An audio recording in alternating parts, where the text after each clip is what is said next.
Good morning. I'm Melissa Ford from the Holliston Historical Society, and on a beautiful September morning, we're at the corner of South Street and Kampersal Road on Kampersal Field, and we are doing the second in our series on Holliston people and places. And this morning, we'll be interviewing the Kampersal family, who of note had the Kampersal Dairy and now have a farm that's running and active, and we are very pleased to be able to work with this family this morning. Good morning. It's a beautiful September brisk morning. We're sitting at Kampersal Field up at the corner of South Street and Kampersal Road, and we're interviewing. This is our first interview in the Holliston Historical Society families, important families in Holliston. I was going to use founding, but important seems better according to George Kampersal anyway. So this is our first interview, and we have many members of the Kampersal family with us today, grandchildren as well as two of the original children, George and Dorothy, or AKA Tootie. And we're just going to start with some of the history to sort of let you know a little bit about the Kampersal family and what they brought to Holliston. We actually had to break it up into two segments because there was so much information and so wonderful amount of things that they've done. I've been here 65 years and it was new to me, so it was awesome. So we can start with talking to the people. George and Millie Kampersal were kind of significant in a lot of the information that I got, and certainly a lot of memorabilia that they collected. And then Dottie, and then some of the grandchildren, Bonnie, Krista, and Dawn, who was daughter to George and Millie. So we can start by maybe talking to George and to Dottie about how the family came here from Latvia, the beginnings of the farm, and some of the really interesting points about Mr. Rain Kampersal starting the farm and the family. George? Well, my father came and arrived in Holliston area early 1900s and found his way to buy the farm and start a farm.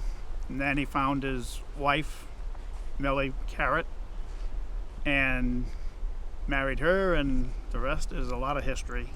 Amazing that Rain Kampersal came to this country at age 15, lived in the city, and saved enough to come out to Holliston when he was 23 years old and buy the land to start this farm. I mean, that was just an amazing piece of information. I love that kind of stuff.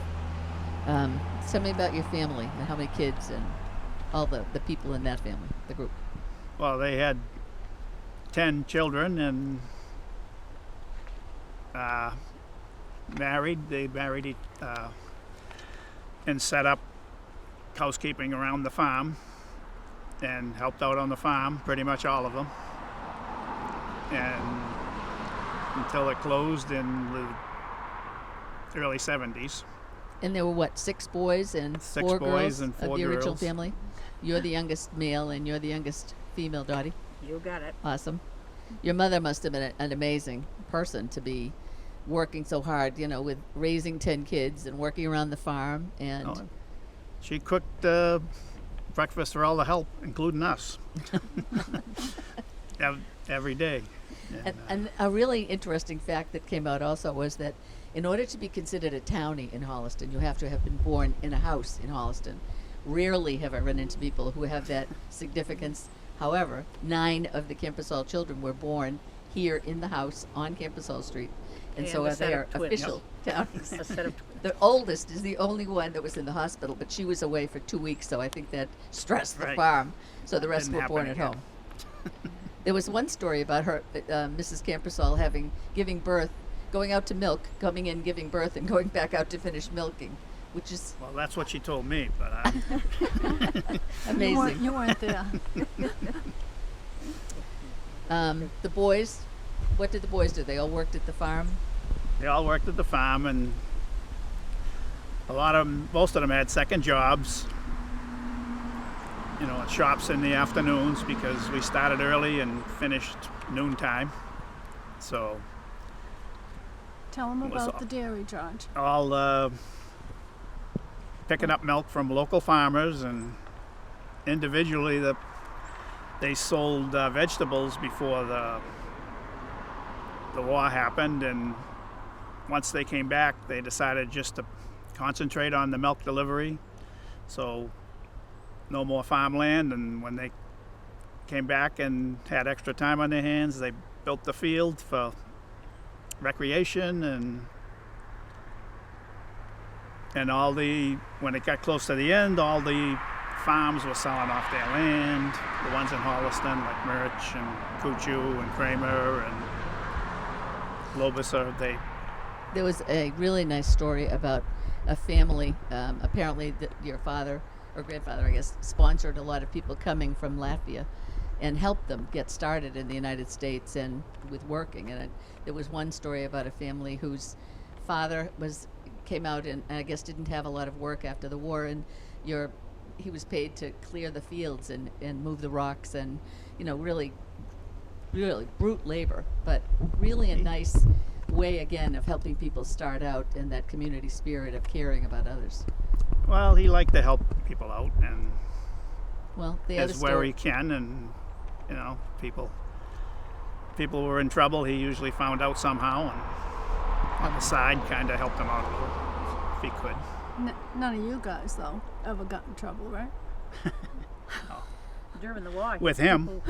During the war, people would come down to pay their milk bills, and my father wouldn't charge them or whatever. And he'd always give away chocolate milk if you were paying your bill. And we had to, go uptown to the shoe store and get shoes, and my father will pay you with the milk bill. And so we'd just do that all the time for us. That's awesome. Dawn, you had a really interesting story about writing a check. Yes, I'd like you to didn't tell really know my grandfather. And one time, I don't know, I just got a checkbook. So back when we used checks, it was check number 1 or probably 5. And I wanted to buy this jumpsuit. And they were like, we can't take this check. It's check number 1, like basically.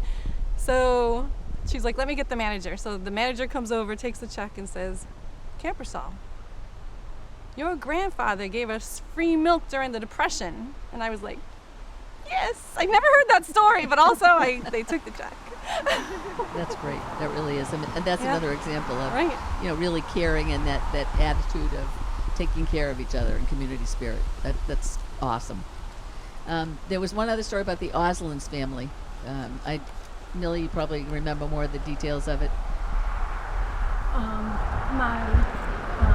One of the granddaughters ran a daycare in Holliston and, had young children. And at one point she got a letter from somebody, and her maiden name was Osland.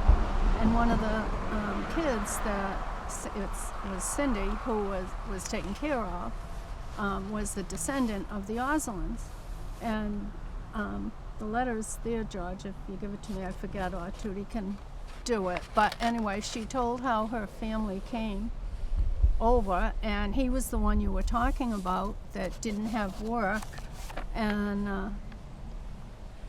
my father-in-law had sponsored him and, gave them work and found clothes for them, found housing for them, toys for the kids, food for the table. To me, if that lady hadn't written the letter to Cindy to say I think she was the grandmother of the child that Cindy was. So obviously he was very quiet about everything he did. I wouldn't have known any of that because Right. my father-in-law never talked about himself. I never knew the history of what he did and how many people he sponsored and what sponsoring actually meant, getting them jobs, getting them food, making sure they had clothes, Right. The but Osland family actually ended up moving to Holliston, and the children went to school in Holliston. I remember. So a lot of Holliston family, you knew them, right? Right. that's Yeah. the A lot They of were ahead of me in school, but I remember them. Yes. Yeah. Brains. They were brains. brains. One's They a were. doctor now, Yeah. and yeah. So George, tell me a little bit more about the milk farm and some of the area. I had no idea there were that many dairy farms in the area that you could collect the milk from. So that they, like on Adam Street, I guess it's on Adam Street. I guess there were several. Of the farms. Yes. Yeah, they were Kramer's and Kuchu's. Kuchu and Murch was on Prentice, and actually the last farm that moved, David Murch took his whole herd and moved to New York when Oh, that's right. You know, there was none of the farmers, so It's amazing how many farms were in Holliston for such a small area, you know, and Right. so active. Even I moved here in the 50s, and there were still a lot of working farms, Leland and those kind of things in the area. Really is amazing how the landscape's changed, huh? in the busiest day, we picked up from maybe 25 to 30 different farms in the area. Amazing. And then what you do with it? And then we processed it and delivered it house to house. So, And I think it's the Merch Once. Farm up on Prentice Street, Mill Street, that is now up for development.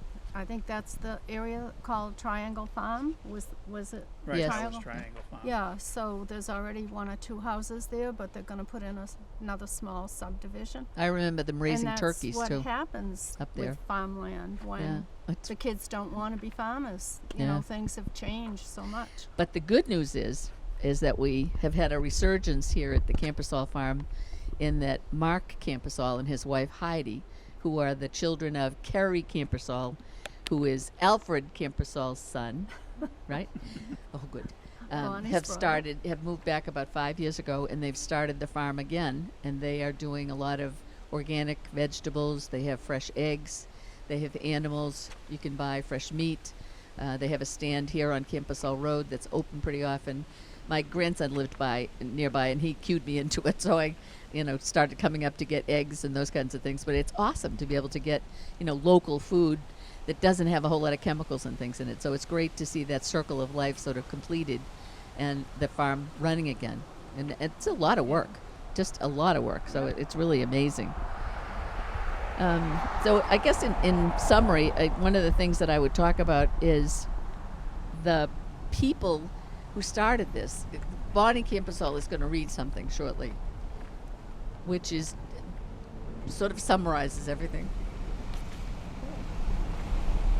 So in the Framingham News, there was an article about my grandfather, and the title of it, Holliston Dairy Farmer Rain Kampersal, 82 of 85 Fisher Street, born in Latvia, has been a resident since 1908. In the dairy business for 60 years, he has received diplomats and Boy Scouts at the ball field he built on his farm for public use. It's a great place to live, says dairy farmer Rain Kampersal. It's the best town in the country, and lots of other people think so too. I lived in the city for 8 years, and that was enough. The air is fresh, the location is nice, the schools are excellent, and the people are really great. Sure, the taxes are much higher than when I started, but it's the same way Still everywhere. Moving won't solve that problem. When I came here, Holliston had about 1,500 people and only 1 policeman, but it was too nice a place to stay that small. Now we have about 10,000 people, a fine police force, and all the other facilities and services too. I'm glad I'm here, and if I had to do it again, I'd come to Holliston. But here's what I'd like to see. I hate to see the town get too crowded. For a while it needed more people for progress. It attracted people looking to the future. I don't care about the size or population as long as folks are happy. But I can't see anybody being happy if the town gets too crowded. So I hope the population levels off. And the people have changed somehow. It used to be a lot of my customers were immigrants from Europe.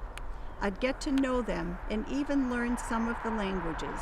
A lot of groups used to come here for outings before they built clubhouses. Used to be a real friendly arrangement, a real close neighborly area. It's not like that anymore, but I think it should be.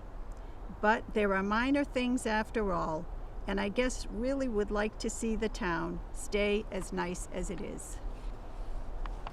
For in excess of 40 years, Bonnie's father, who now took over the farm and owns the barn and the dairy, donated the use of the barn to the Holliston High School senior class every year for in excess of 40 years, so that they could store all the donations and furniture for their yearly fundraiser auction, which was amazing. I mean, I remember my kids loading furniture into the barn, and it was chock full. And to give up that space for, in excess of 40 years is truly a generous gesture. And I guess that's the summary, that the generosity and caring and community spirit was so strong in this family. Nilly, of course, is showing us today George's original uniform that is just very cool. It's his original jacket. You can see they abbreviated GEO, and then she has the hat on. So when he delivered the milk or was doing something for the dairy, that was his uniform. Does it fit you today? It shrunk. And a lot of the memorabilia that we're going to show you later is sort of around us, and it just really has been an amazing amount of information, and almost like a homecoming for me. Dottie, did you have anything that you wanted to add in terms of the farm and growing up on the farm and memories this of it? used to be a cornfield we're sitting in. Oh, really? And it was all, a couple of it got lost a couple of times in the cornfield. So my father had it plowed down to make it into the ball field. I think they wanted to get us out of the house. So as soon as you just finished it up, you came down here. Everybody in the neighborhood was down here playing ball. My parents were married in 1919 and had my older sister Helen in 1920. And since she went to school, first grade, for the past 100 years, there's been a Kampersal child, relative, whatever, in the Holliston school systems. Amazing. So talk about longevity. Yeah. Just really amazing.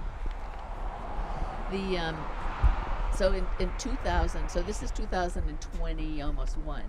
So just in a couple of more years, it will have been 100 years that you've had somebody in the Holliston school system. Oh, God. Not the same. I don't think there's many people that could use that or know that. I think the oldest kids actually went to the Braggville school. Was the Holliston school system, but it was up here in Braggville on the corner of Rockland and South. I never saw it. It was gone in the 60s when I showed up, but How long has the field, though? I remember being in high school, and I graduated in the late 60s, of ball games going on up here. How long has this been? Softball games and baseball games and all kinds of stuff up here. Forever. The late 40s. Late 40s, really. Yeah, we're too Wow. young. We're the ones that got lost in the cornfield. Oh, I see. That's good. they used to have the Little League used to play up here all the time. The town didn't have as many ball fields as they have now. Stoddard didn't exist. Damagello wasn't there. They only had Goodwill and maybe the high school field or Yeah. whatever. There really and wasn't that many was when it places, was right? on Woodland Street. I remember playing softball. Dick Kampersal was my coach for the St. Mary's Softball League because we didn't have Title IX in those days. So I had to play on the St. Mary's League. And we used to have games up here. And that's in the My brother Richard also umpired for the high school. He did, yes, yeah, he for did. the girls' games. Yep. He was amazing. He was Yeah. so helpful. They all were. Yeah. Yeah. Here's a memory. I was pitching, and Barbara Parker, who was a hell of a player, got up, whacked the ball, got me right in the gut. Down I went, out. And Dick Kampersal, now I was no petite flower then. I was 5'7", weighed about 190. He picked me up and put me on the bench. I was out cold. I cannot imagine anybody having that amount of strength to do that. But that, just again, anybody else would have just left you on the ground saying, "You okay?" It really, just amazing. Well, that's what happens when you're a milkman and you're used to picking up these 40-gallon cans, one in each hand. Great strength. In the first few years, we didn't have power mowers. It was all by hand Oh. to mow the field. You mowed this field by hand? Oh, can you imagine? Must have taken hours. Well, there was more than one of us. Yeah. Okay, if there was 10 of you, it still took a long time. This is a big field. And that's new over there. It's awesome. Yeah, We and always had to work. We always had to do something to help out, That work ethic is definitely, I can see it in the entire family, down into the kids. When we get to the section, as I said earlier, there was a lot of information. And the next segment will be talking about the contribution to the Holliston Fire Department and the military. And even, that there's another generation that comes into that. So it's really just an interesting family who've given a whole lot to the town and really, sort of examples of what life is and how good it is. And going along those lines, Kerry owns the ball field now, and he continues to let people use it. The men's Sunday night League uses it. The police used to use it. Sometimes the women's softball used it. For years, the Wednesday night men's league used it. And Kerry maintains it pretty much. The guys kind of pitch in and help, at the beginning of the season with the actual baseline and field and all Awesome. that, but I called him and he So- was very forthcoming in saying, sure, you can use it, yeah. to do this interview and just So kind of he's sit up carrying here. on his father's tradition and Really grandfather's awesome. tradition. We heard from Millie and George and Dawn and Dottie and Bonnie and Kristen yesterday about the whole Kampersal beginnings of the farm and then how it sort of came to be. And now we have Heidi Kampersal, who is fourth generation Kampersal. Her husband Mark is Carrie's son. Carrie is the son of Alfred. Alfred is the oldest boy of Rain and Mildred. So we wanted to talk with the full circle of life coming back to Heidi and Mark coming back to Holliston. How many years ago, Heidi? It's been 5 years now. 5 years ago. And you came back from the Cape Yep. and began to, what was the idea? How did you form the idea of starting the farm up again? Mark wanted a cow. I wanted a cow. horse. So he bought me a Clydesdale for my birthday in December, and I bought him his cow for Christmas present that year. And so it began. Those were unusual presents, but Yes. good. That's great. And then you just decided to start up the farm and Yep, little by little, we're up to 3 horses, 7 cows, 10 goats, 20 pigs, 20 pigs. Wow. multiple chickens, ducks, and geese, bees, dogs, and cats. Wow, you've really increased it. I used to come here with my grandson, and it was like one cow whose name was Janice. Janice. Very This is her unusual as a for baby. cow, Yep. Which is just awesome. After Grandma Jan, Grandpa Alfred's wife. Oh, That's oh, where her name awesome. came from. Yep. Kristen Janice, that's awesome. And then you now have vegetables and fresh eggs and Honey, t-shirts. We sell beef, pork, chicken, poultry, turkey. to be able to just come up here and, up on Kampersal Street and pick up whatever we need. That's Yes. awesome. Yes. So if they could call ahead, they can call and order things and just come pick it up? Call ahead or my Facebook page, Kampersal's Farm. Oh, Facebook page. A lot of Kampersal people do Farm. it that way. That's a great idea. Well, good. So do you have future plans for expanding the farm anymore? Not at this time. We're pretty busy. What we have is a lot of work at the moment, so. Well, that's great. But that really, I think that's awesome that, a complete circle has been completed with starting 1909, I guess. Yes. It's awesome. That really is. That's good. And you have Josh. Does Josh help out your son? He does. And your oldest son is in the military, I know. Air Force. Yep. That's awesome. We're going to talk about him when we do our next segment on the military and the fire. Excellent. So that's awesome. I've met him. So that's great. So I'm very glad that we were able to kind of finalize it and sort of finish it with you. And I really appreciate your time because I know you're working at school, plus doing the farm, plus you've got an injured arm, and it's really been great. It's really great. So thank you very much for coming today and Anytime. participating on this beautiful fall day. Thank you. Thank you. I'd like to thank the Kampersal family for opening up their time and showing us all their memorabilia and discussing all the wonderful things that the family brought to Holliston, the farm, the dairy, and we'll end it by telling you that the original Kampersal children were 10. There were 35 grandchildren, 71 great-grandchildren, and 65 great-great-grandchildren. Huge family legacy. So we will thank them again and hope that you enjoyed this segment and learned a lot about Holliston people and places.